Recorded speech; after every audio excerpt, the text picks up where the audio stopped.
Hi, this is Judge Park with TAP Academy. Hope everyone is having a magnificent start to this beautiful Monday.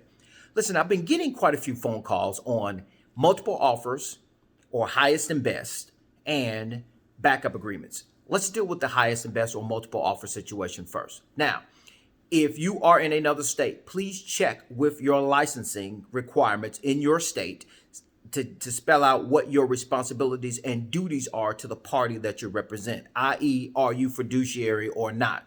Now, in Georgia, you are not a fiduciary real estate agent.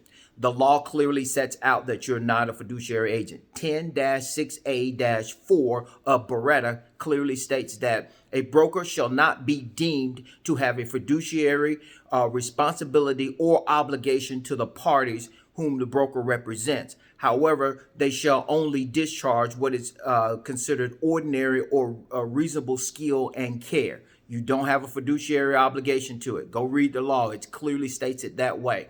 Now, when you're dealing with highest and best, you must get that obligation or that authority in writing in order to do a highest and best scenario. You cannot just arbitrarily call for highest and best. The law does not allow for you to do that. The law clearly states that any obligation that you are to perform on behalf of the party that you're representing, it must be in writing. So get it in writing. Don't just call for it. Get it in writing. Highest and best is not always in the client's best interest because sometimes it can falsely inflate the property and have the client at an expectation that they're going to get $50,000 more because it's $50,000 over the list price and it doesn't appraise. So there's a lot of scenarios, a lot of things that can go wrong there. So now the question would be from the commission's perspective, whose interest were you looking for? Your own interest from a higher commission or the client's interest from a higher sales price, but yet you ignored the reasonable skill and care that potentially could have told you that it did not or it would not appraise for that value. So be careful about highest and best. The second one is backup agreements. I think backup agreements are great.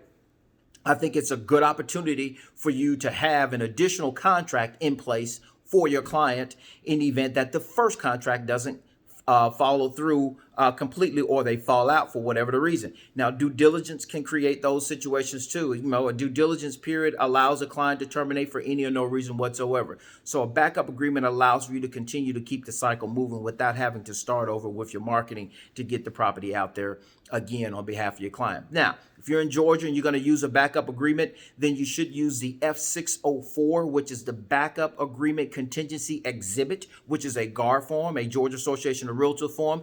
It sets out all of the responsibilities, obligations, and the duties of the parties when they're entering into the backup agreement and what happens when the backup becomes primary and how all of these things have to take place. So it's a very comprehensively written form and it allows you to be able to help your clients move through the process much more smoothly, but at the same time, it allows you to continue to have your property under contract so you can get to the closing.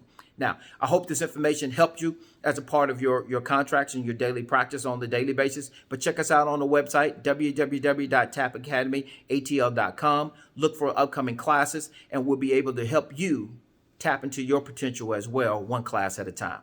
Look forward to talking to you again soon. Have a great day.